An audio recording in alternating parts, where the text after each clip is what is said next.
larger than life. It is called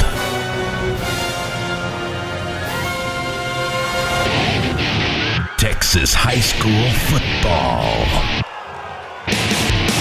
Only one show can bring the greatest sport from the greatest state into focus.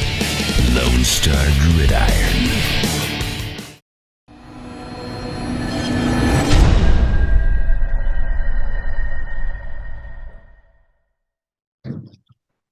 Here today with Coach Danny Dudgeon of the Clyde Bulldogs. How are things in Clyde today, Coach?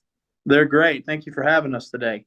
You are welcome. So we're getting right at the end of the school year. That means most of your spring sports are wrapped up. It also means you got to see your kids out there playing other sports. You got to see them in the weight room.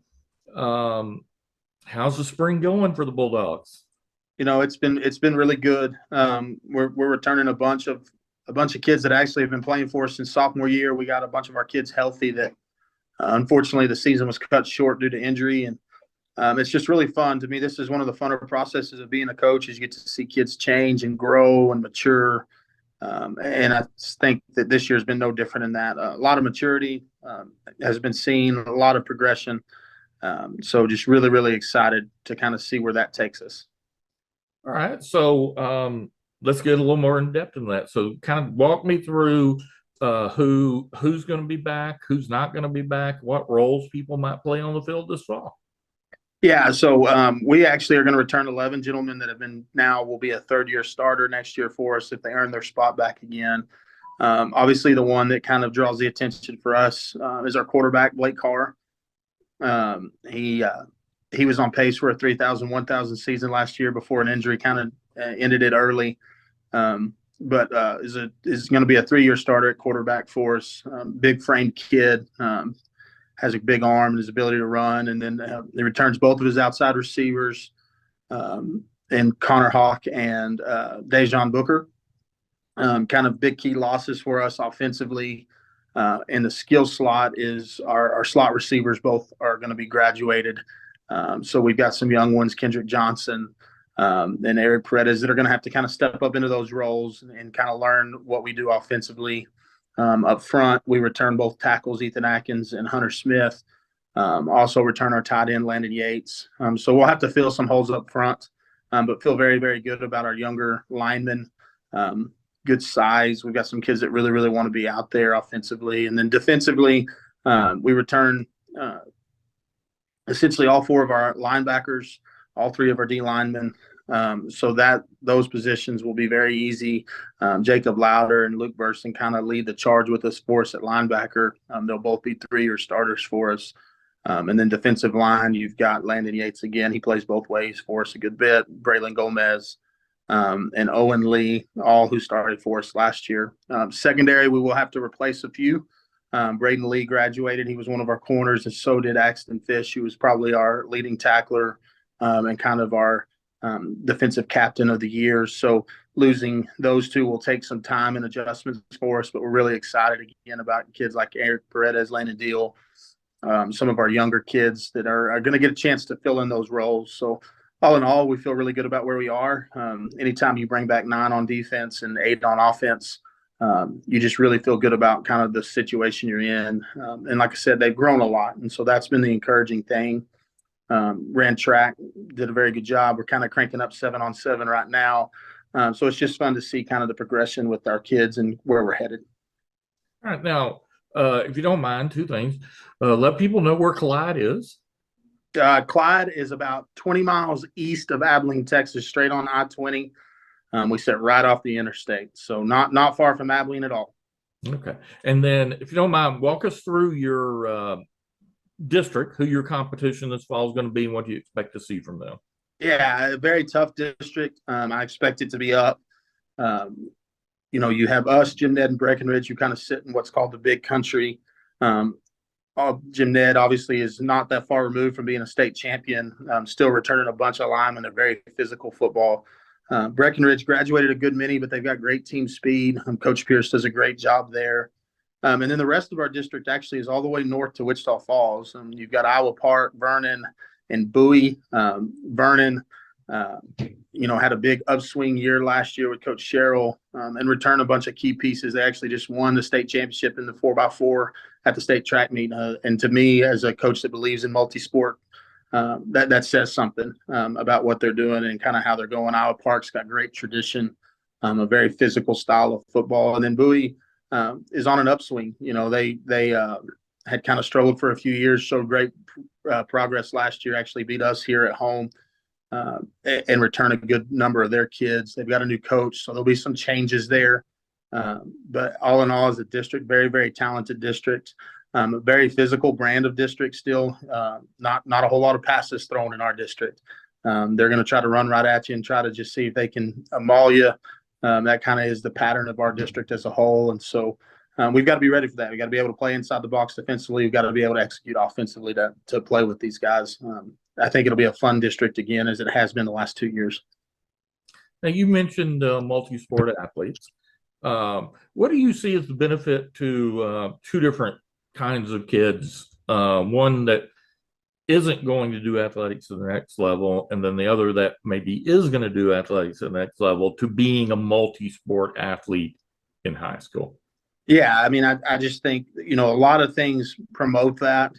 Obviously there's some injury concerns. If you're a singular sport athlete, overuse is a real injury concern if you talk to universities. But the main thing for us is it keeps our kids active.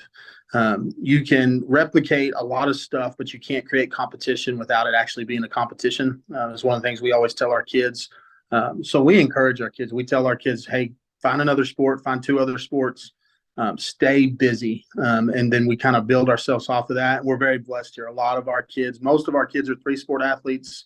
I would say 90% of our kids are 2-sport at minimum. And we just see that. It also rounds them as a human being. Like you said, most kids aren't going to go to the next level and play sports. Most kids are going to go to college, go into the workforce.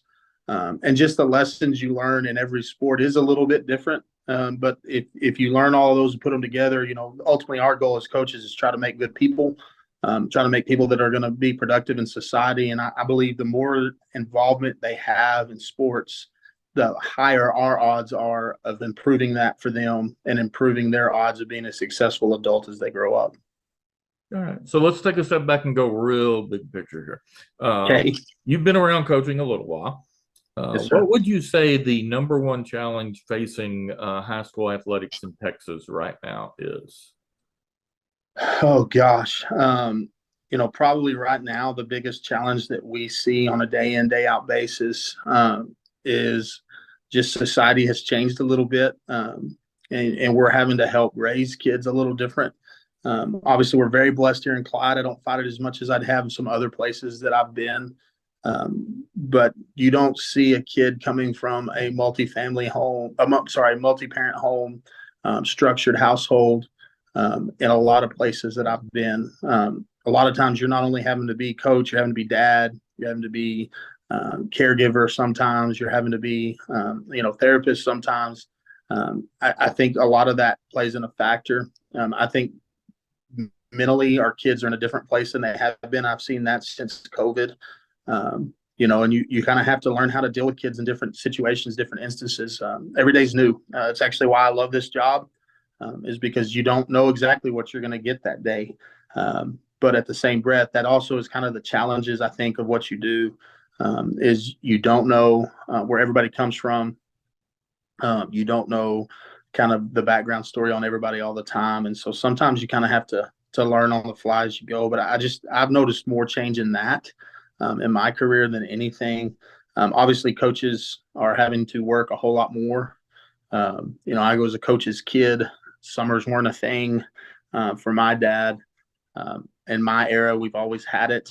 So that has changed some. And just the demand on coaches as a whole has changed drastically as well.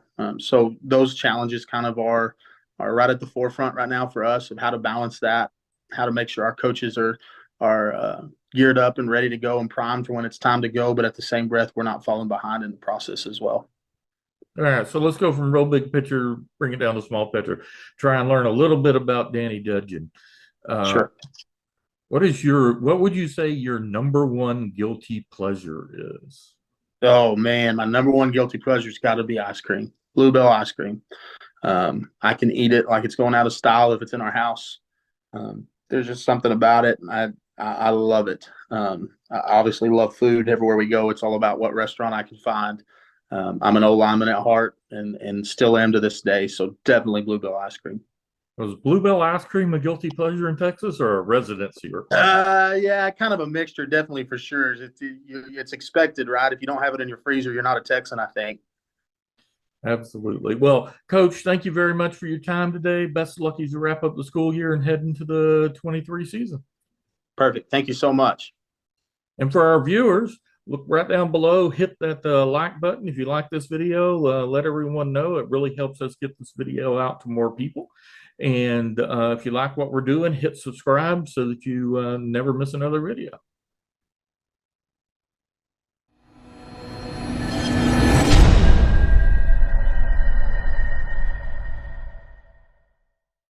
LoneStarGridiron.com. Access the complete history of Texas high school football, over 100 years of information, win-loss records, coaching histories, individual stats, records, and more. Lone Star Gridiron, the authority on Texas high school football.